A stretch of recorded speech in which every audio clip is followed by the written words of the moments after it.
శ్రీ గురుభ్యో నమః. దాదాపుగా సంవత్సర కాలంగా పితృదోషాలు, ప్రారబ్ధదోషాలు, నాగదోషాలు, అనేక దుర్దోషాలకు సంబంధించినటువంటి సుదీర్ఘకాలంగా చేస్తున్నటువంటి కార్యక్రమానికి చివరి రోజు 97వ రోజు. అదే జ్యేష్ఠ అమావాస్య.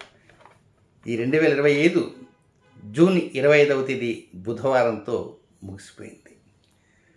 దాదాపుగా నాకు తెలిసినటువంటి అనేక మంది ఐఏఎస్ ఆఫీసర్ కావచ్చు, ఐపీఎస్ ఆఫీసర్లు కావచ్చు, మీడియాలో ముఖ్యులుగా ఉండేవారు కావచ్చు, అలాగే లాయర్లు, ఎంతోమంది విద్యావేత్తలు, ఇక వైదికలో ఉన్నటువంటి ముఖ్యమైనటువంటి స్థాయిలో ఉన్నటువంటి పండితులు కావచ్చు, వీరందరి కోరిక మేరకే ఈ కార్యక్రమాన్ని చేపట్టడం జరిగింది. ఇది 97 రోజుల పాటు ఈ కార్యక్రమం నిర్విఘ్నంగా నిర్వహించడం అనేది ఒక విధంగా కష్టసాధ్యమే. కానీ ఈ కార్యక్రమానికి వెనుక ఎంతోమంది సారథులు ఉన్నారు.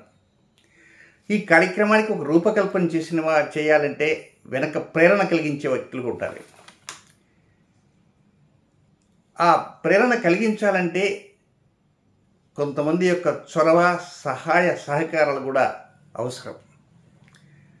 అందులో ప్రస్తుత రోజుల్లో ఈ కార్యక్రమాన్ని నిర్వహించడం అనేది కత్తి మీద సాము లాంటిదే. అందుకే ఇది చేయగలనా చేయలేదా అనేటువంటి మీమాంసతో ఉంటూ చేయటానికి సిద్ధపడ్డా, నిర్వహించడానికి ప్రారంభం చేశారు. ఈ కార్యక్రమ నిర్వహణకు ప్రథమంగా నన్ను భుజం తట్టి ముందుకు నడిపించిన వ్యక్తి గోదావరి జిల్లా రాజూరు వాస్తవ్యులు చెల్లిపోయిన రాంబాబు గారు. ఇక ఆ తర్వాత 1 by 1 ఈ కార్యక్రమానికి బ్రహ్మస్థానంలో ఉండేటువంటి వ్యక్తులు ఉన్నారు. వారందరినీ 1 by 1 నేను పేర్లు తెలియజేస్తాను. అనేక మంది అవధానులు ఉన్నారు, ఘనాపాటీలు ఉన్నారు, ఇక చక్కని పండితులు ఉన్నారు. వీరిలో కొన్ని టెంపుల్స్ నడిపేటువంటి వారు కూడా ఉన్నారు. విజయవాడలో చౌదరిపేటలో శ్రీ వెంకటేశ్వర స్వామి దేవస్థానం ఉంటుంది. దాని నిర్వాహకులుగా ఉండేటుంటారు శ్రీతులు సరిపూడి శ్రీనివాసరావు గారు. వారు నన్ను భుజం తట్టి ముందుకు నడిపించారు. అలాగే చిత్తూరు జిల్లా మొగిలి వాస్తవ్యులు పాణ్యం శ్రీనివాసర్మ గారు. వీరు అఖిల భారత తెలుగు పురోహిత సేన అధ్యక్షులు. వారు ప్రథమ స్థానంలో ఉంటూ వారు నాకు ధైర్య సాహసాలను అందించారు. ఇక ఈ కార్యక్రమాన్ని ముందుకు నడిపించడానికి బ్రహ్మస్థానంలో ఉన్నటువంటి వారు గాడేపల్లి రమణావధాని గారు. వీరే ప్రధానంగా ఉన్నటువంటి వ్యక్తులు. ఆ తర్వాత ద్వితీయ స్థానంలో ఉన్నటువంటి వ్యక్తులు తాడేపల్లి రాఘవ అవధాని గారు. ఆ పైన నేరెడ్ల పాపయ్య అవధాని గారు, మల్లాది సీతారామ అవధానులు గారు, గుల్లాపల్లి హర్ష ఘనాపాటి గారు, భమిడి ఫణి ఘనాపాటి గారు.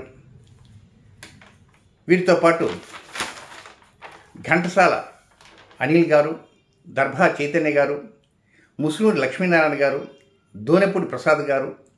వీరంతా గోదావరి జిల్లా వాసులే. ఆదిపూడి సూర్య గారు, ముసునూరి అక్షయ్ గారు, గాడేపల్లి వంశీ గారు, పీసపాడు శ్రీ గణేష్ గారు, వడ్రి సాయి గారు, ర్యాలీ ప్రదీప్ గారు, మంగళంపల్లి గణేష్ గారు, ఘంటసాల ఫణి గారు. వీరితో పాటు తిరుపతికి సంబంధించినటువంటి వాస్తవ్యులు ఆంధ్రప్రదేశ్ పురోహిత బ్రాహ్మణ సమాఖ్య రాష్ట్ర యువజన విభాగ అధ్యక్షుడు లంకా నవీన్ శర్మ గారు. చిన్నవాడైనా నేను చెప్పింది చెప్పినట్లుగా ముందుకు నడిపించారు. వీరితో పాటు తిరుపతిలోనే ఉండేవారు వసుపర్తి మహిధర శర్మ గారు, దేవరకొండ లక్ష్మీకాంత్ శర్మ గారు. ఇక టీటీడీ సంగీత కళాశాల ఉంటుంది. ఆ సంగీత కళాశాల వాయిద్యకారులు. ఇక మొన్న జరిగినటువంటి కార్యక్రమం చిట్ట చివరి కార్యక్రమాన్ని ఎక్కడ వర్షం వచ్చినా ఎలాంటి ఇబ్బందులు లేకుండా చేయటానికి పూర్తి సహాయ సహకారాలు అందించడానికి నడుము కట్టిన ఏకైక వ్యక్తి ధర్మారెడ్డి గారు. ఇక ఈ ధర్మారెడ్డి గారు విజయవాడ రాజమండ్రి తిలక్ రోడ్లో శ్రీ రెడ్డీస్ కమ్యూనిటీ హాల్ ఉంది. ఒకరోజు ఆ కమ్యూనిటీ హాల్ రెంట్ దాదాపు 2 లక్షల నుంచి 3 లక్షల వరకు ఉంటుంది. అలాంటిది ఒక్క రూపాయి కూడా లేకుండా రెడ్డీస్ కమ్యూనిటీ హాల్ అక్కడ ప్రెసిడెంట్ గారు, వైస్ ప్రెసిడెంట్, సెక్రటరీ, ఆ కమిటీ సభ్యులందరూ కూడా వారు ఎంతో ఉత్సాహంతో ఉంటూ ఈ కార్యక్రమాన్ని తప్పకుండా ఆ కమ్యూనిటీ హాల్లోనే చేయాలనే సంకల్పంతో నాకు పూర్తి సహాయ సహకారాలు అందించారు. దీంతోపాటు నా మిత్రులు, అసలు విషయం చెప్పడం మర్చిపోయాను, అందుకు చివరి చెప్తున్నా. నా మిత్రులు గుర్తి పట్టాభిశాస్త్రి గారు, సహ పంచాంగకర్త, అమలాపురం. వారు నేను చేసే ప్రతి కార్యక్రమానికి వెనక రథసారథులుగా ఉంటుంటారు. ఇక భోజన కార్యక్రమాలకు సంబంధించి మొత్తం వారి యొక్క అండర్లోనే నడిపించారు. మీడియా మిత్రులు, ఇక పోలీస్ డిపార్ట్మెంట్లో ఉన్నటువంటి కొంతమంది ప్రముఖులు, అలాగే న్యాయశాఖలో ఉండేటువంటి సుప్రీంకోర్టు, హైకోర్టు, ఇక జిల్లా కోర్టులో పనిచేసేటువంటి అనేక మంది లాయర్లు, వైద్యులు, ఆ తర్వాత ఈ 97 కార్యక్రమంలో ఈ కలశాలను ఎప్పటికప్పుడు శుభ్రం చేస్తూ ప్రతిదీ చాలా జాగ్రత్తలు తీసుకున్నటువంటి ఒకరున్నారు రాజమండ్రిలో, ఆమె నవనీత కుమారి గారు. ఇక మరొక విశేషం ఏంటంటే కల్పానికి సంబంధించి శ్రీ ఇంద్రకంటి సూరిబాబు గారు ప్రధాన పాత్ర వహించారు. ఇది విశేషం. చివరి రోజు ఇంద్రకంటి సూరిబాబు గారు వారు ప్రధాన పాత్ర పోషించారు. ఇక అన్నిటికంటే మరొక ముఖ్యమైన విశేషం, ఎక్కడికి వెళ్ళాలన్నా ప్రతిదీ తనకు తానుగా ఆ పని తనని భుజస్కంధాలపై వేసుకునేటువంటి ఒక వ్యక్తి కోటికలపూడి సూర్యప్రసాద్ గారు, రాజమండ్రి. వీరితో పాటు